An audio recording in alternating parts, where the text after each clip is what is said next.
Em 2020, quando a Covid chegou no país, as empresas se viram obrigadas a acelerar a implantação de um novo modelo de trabalho, que até então era somente tendência, o home office. Neste período, o mercado enfrentou adaptações de todos os lados envolvidos na mudança e alteração da legislação trabalhista para se adaptar ao momento. E o que especialistas em negócios indicam é que o trabalho em ambiente domiciliar veio para ficar, mas não compreenderá a totalidade do tempo da equipe, o que manterá escritórios e sedes ainda ativos. A regulamentação do estilo de trabalho, com regras claras e ponderadas para que empregadores e empregados não sejam prejudicados, é também pauta no Congresso Nacional. O Direto ao Ponto desta quarta-feira vai falar sobre as transformações do modelo de trabalho e suas nuances. Eu sou Brenda Fernandes, sejam bem-vindos.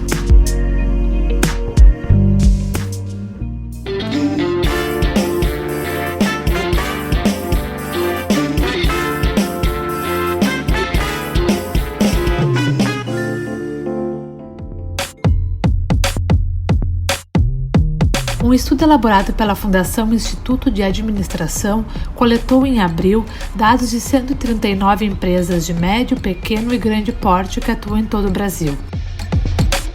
Apesar das dificuldades, metade delas disseram que a experiência com teletrabalho superou as expectativas e 44% afirmaram que o resultado ficou dentro do esperado. Do total, 34% têm a intenção de continuar com o teletrabalho para até 25% do quadro, e outros 29% querem manter o home office para pelo menos metade do quadro ou até todos os funcionários. Uma outra pesquisa da KPMG concluiu que 87% das organizações brasileiras irão combinar o trabalho remoto com o local. O levantamento aponta 2022 como o ano de retorno aos escritórios. E para falar sobre essa tendência e do planejamento necessário, eu recebo a coordenadora do Núcleo de Prática de Negócios da FADERGS, Carmen Cruz. Olá, Carmen, seja bem-vinda ao Direto ao Ponto. Muito obrigada pela disponibilidade da conversa.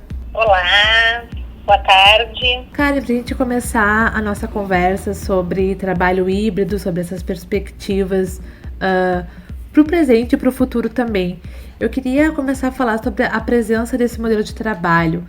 É um modelo que logo a gente relaciona com grandes empresas globais, como a Google, mas se formos pensar antes da pandemia, esse modelo era algo mesmo possível só para essas empresas ou já viu um movimento maior em empresas de médio porte, por exemplo? Então, esse é um movimento que está muito baseado também nas transformações do mundo do trabalho, né? Aqui no Brasil, talvez até por uma falta de legislação, né, da CLT contemplar, havia uma certa resistência por parte das empresas ditas não multinacionais, né? Mas sim, essa é uma tendência que já vinha acontecendo antes mesmo da pandemia. Isso já acontece, né, em outros países com bastante frequência e até uma certa normalidade em determinadas atividades, claro, né? A área da tecnologia, por exemplo, é uma área que tem sim uma predominância maior. E por um outro lado, também, né, já fazia parte, eu acho que, do desejo de todo mundo ter, né, essa possibilidade de um trabalho remoto, de um trabalho home office.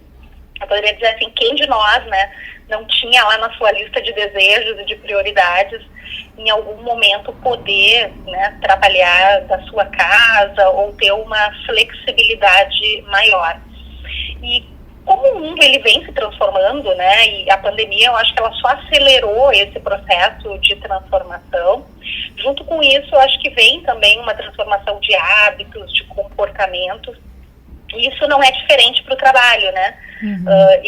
Era inevitável que essa transformação ela também chegasse no mundo do trabalho, seja pela questão da pandemia, mas também, né, por a gente poderia dizer assim, uma nova lista de prioridades dos colaboradores com relação à forma, né, como eles percebem ou como eles se relacionam mesmo com o trabalho. E essa transição, por conta da pandemia, como tu bem colocou, ela aconteceu muito às pressas, né? Eu penso que muitas empresas tinham um planejamento, uma transição mais orgânica. E de que forma a pandemia ela ela trouxe desafios para essas empresas e ao mesmo tempo também abriu os olhos. Ela colocou na mesa essa necessidade ou de repente uma não necessidade, mas uma oportunidade também deste novo modelo.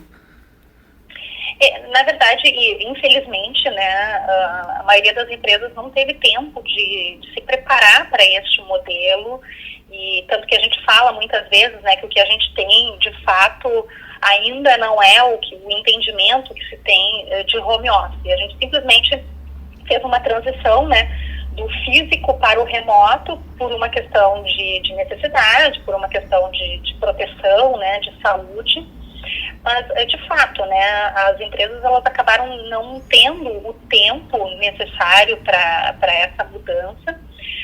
Muitas nunca tinham nem pensado sobre essa possibilidade, e isso faz, então, com que muitas vezes essas empresas não tenham se preparado efetivamente, né? Uhum. E a gente poderia pensar na questão básica, né, que é de ter um respaldo jurídico, né? Como é que eu organizo essa relação de trabalho que agora não é mais presencial, né, mas ela está acontecendo de uma forma remota, e isso fez com que algumas empresas tivessem que pensar em aditivos de trabalho, né, aditivos de contrato de trabalho, mas pensando isso no 100% online, né, que daí puderam se basear lá na reforma trabalhista de 2017, na MP, né, que teve 927 no ano de 2020, mas ainda pensando no híbrido, né, numa adequação que teve que ser feita, né.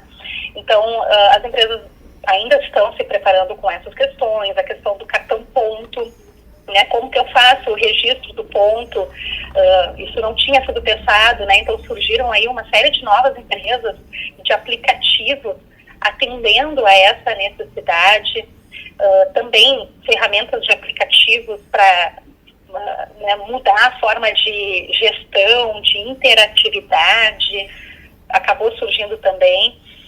No meio de tudo isso, a gente teve a LGPD, e a LGPD ela vem trazendo aí uma série de regras, né, e de cuidados que as organizações têm que ter com a proteção de dados. E a gente tem que pensar que com o trabalho remoto, né, as pessoas na sua casa, elas estão levando esses dados também para dentro das suas residências. Então aí a gente também teria que ter, né, uma preocupação, uma adequação. A forma de fazer reunião é algo, né, que as empresas simplesmente mudaram, né, a plataforma do presencial para um aplicativo, e isso também não foi trabalhado, né, preparação de gestores. Enfim, a gente tem aí uma série de impactos e de transformações que precisam de tempo, né, para serem incorporados dentro das organizações, e que em grande parte foi acontecendo na medida em que as coisas foram também acontecendo, né, e se transformando. E muitas empresas ainda nem conseguiram, né, dar atenção para esses pontos e simplesmente estão fazendo, né. Tu falou de um ponto que é bem interessante, que é a capacitação dessas pessoas para trabalhar em casa, né? Porque eu penso que requer muito mais organização, a questão da produtividade, de como também acontece essa relação com os colegas, né? Sim, perfeito.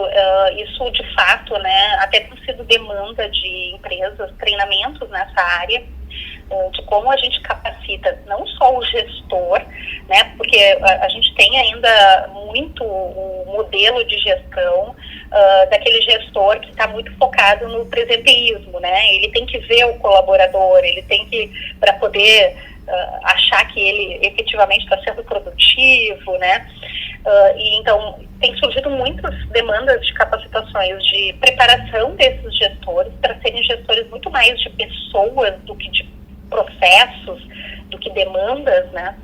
E também a preparação das pessoas, porque infelizmente, né, quando a gente fala em trabalho em home office, trabalho remoto, ou até trabalho digital, como a gente tem dito, né, que é a mistura do híbrido, do presencial com o online, a gente está falando que não é para todos, né? Isso, de fato, não é para todo mundo, né?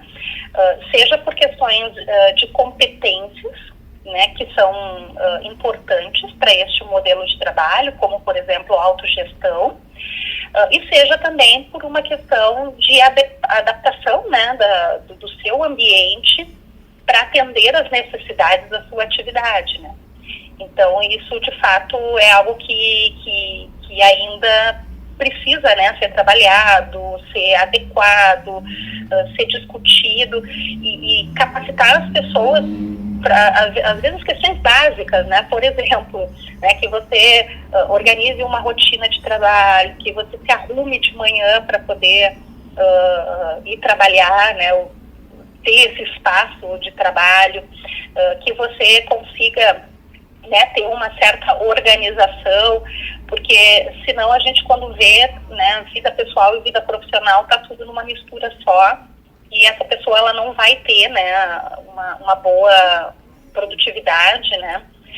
Mas se ela conseguir organizar isso, né, tem várias pesquisas mostrando que sim, né, as pessoas hoje atuando em home office, elas tendem a ser mais produtivas, tendem a ser mais focadas, né, e conseguir ter mais concentração no trabalho.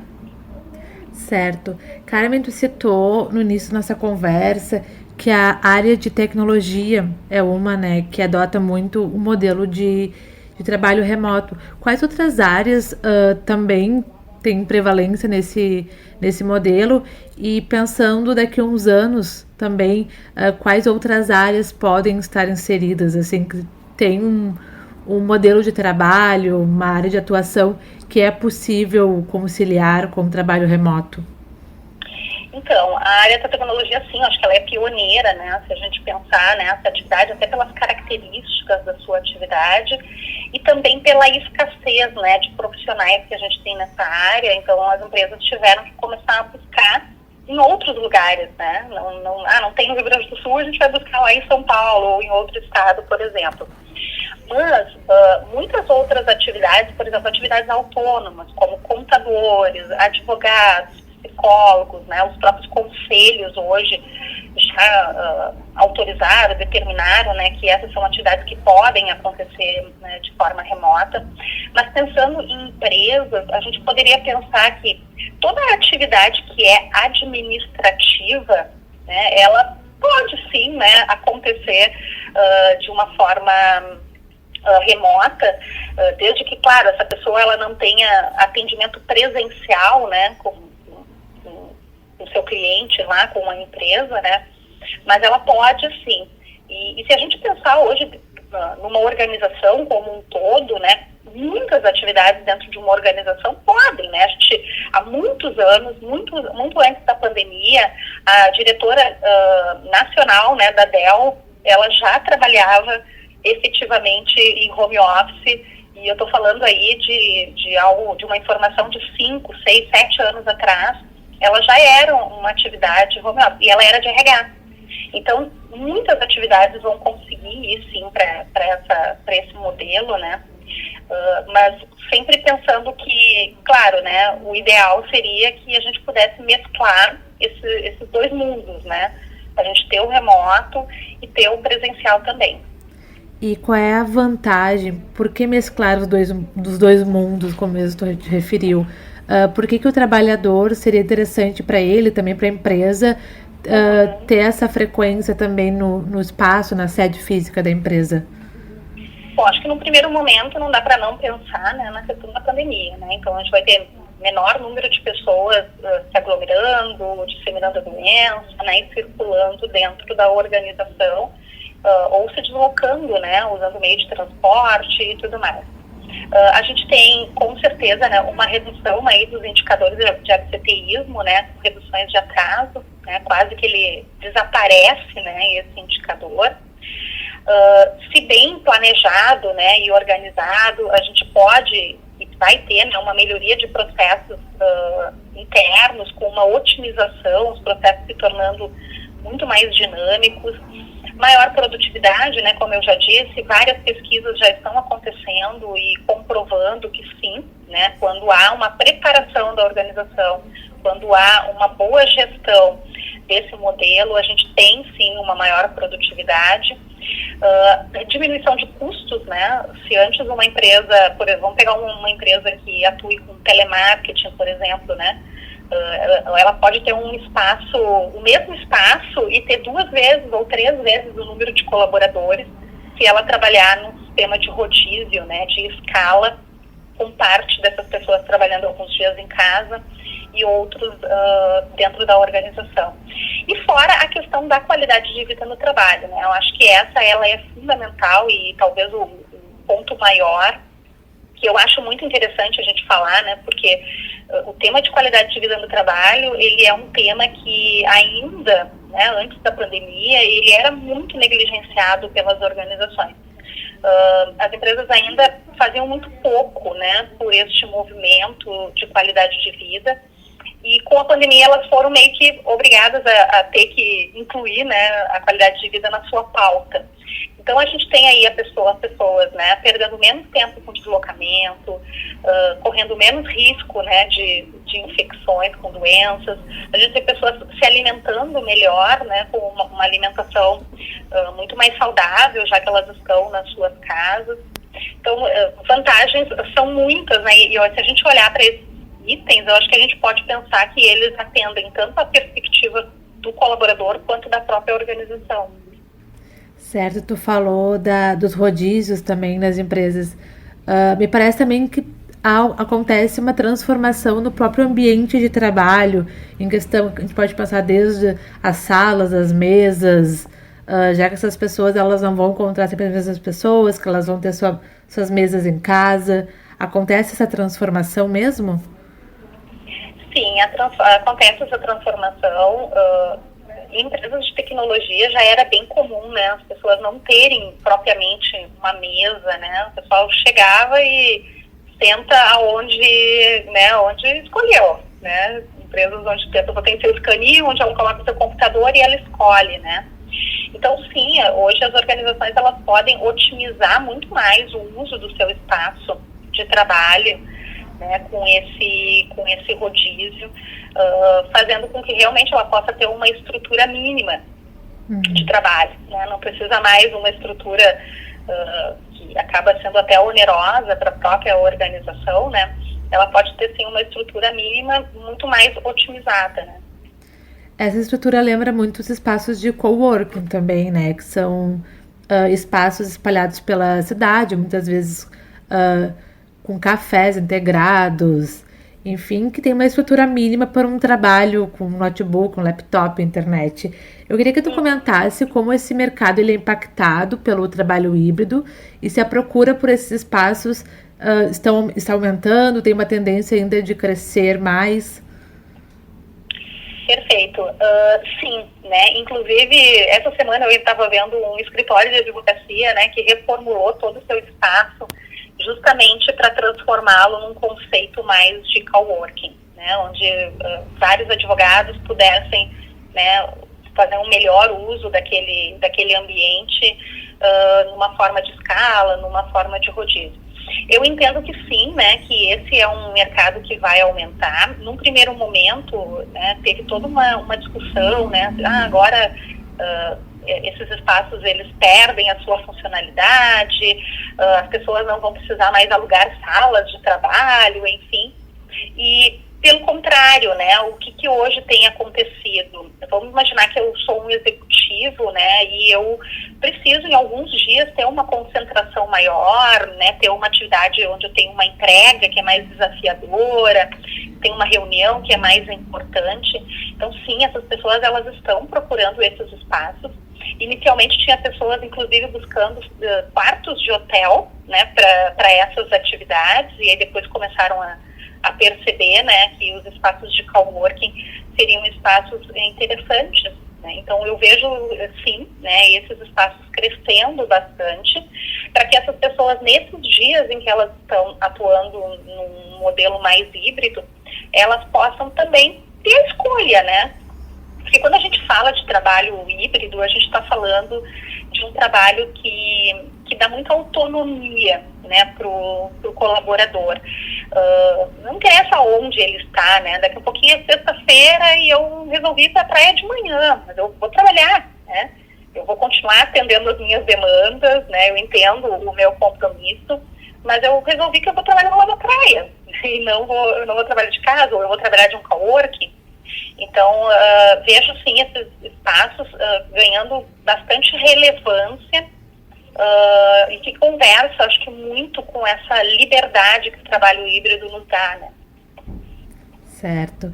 Ô Carmen, para a gente concluir nossa conversa, que daria para conversar mais algumas horas, mas a gente concluir, existe uma projeção assim de um período curto ou, né, de longo prazo, de quando esse modelo híbrido de trabalho ele vai ser mais expressivo aqui no Brasil, levando em consideração também o planejamento que tu falou, a questão da pandemia, né, que acaba que atrasa um pouco esse planejamento pelas, enfim, questões de logística.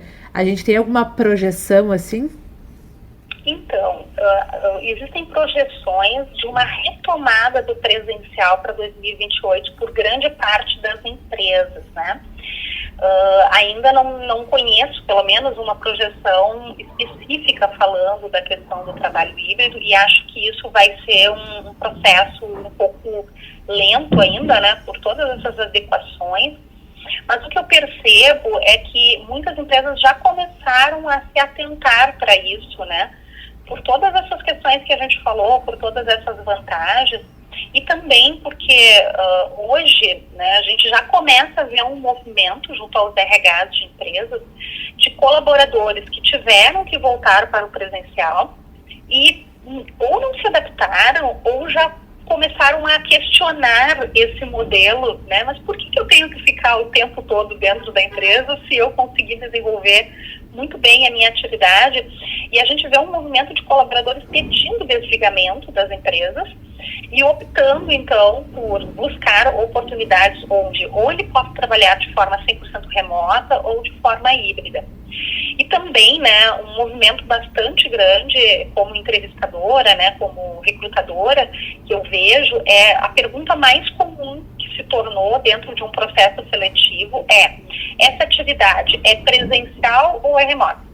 Então, acho que os próprios colaboradores vão começar a forçar um pouco esse mercado para que ele se adapte, né, da forma mais natural possível. Então, se a organização ela não planejou isso, talvez ela comece a se dar conta, né, por uma escassez talvez de profissionais que queiram efetivamente trabalhar, principalmente quando a atividade não faz sentido, né? Não faz sentido. Eu sou um contador, eu fico o dia inteiro lá no escritório, só atendendo o telefone. Qual o sentido de eu fazer isso lá ou fazer essa minha casa? Então eu vejo que vai ter uma pressão aí, mas talvez isso comece a realmente assim, a se desenvolver e a amadurecer mais quando chegar essa volta, né, que está programada para 2022 de grande parte das empresas. Então acho que fica um alerta aí, né, para que essas organizações, acho que há um tempo bastante adequado, eu acho, né, para que as empresas possam fazer as adequações necessárias e repensem, né, se realmente vale a pena retomar a sua atividade no 100% presencial ou se dá para misturar aí e atender, digamos assim, o melhor dos dois mundos, né? Eu tenho o momento presencial, que é importante para o relacionamento, é importante para o desenvolvimento de uma cultura, né, e uma consolidação de uma cultura organizacional, mas por um outro lado eu tenho também a possibilidade de dar maior liberdade para o meu colaborador, de dar uma flexibilidade maior, uma autonomia maior, para que ele também possa ter, né, uma autogestão aí da sua atividade. O Direto ao Ponto fica por aqui. A apresentação foi de Brenda Fernandes e a edição de Israel Mesquita. Até a próxima!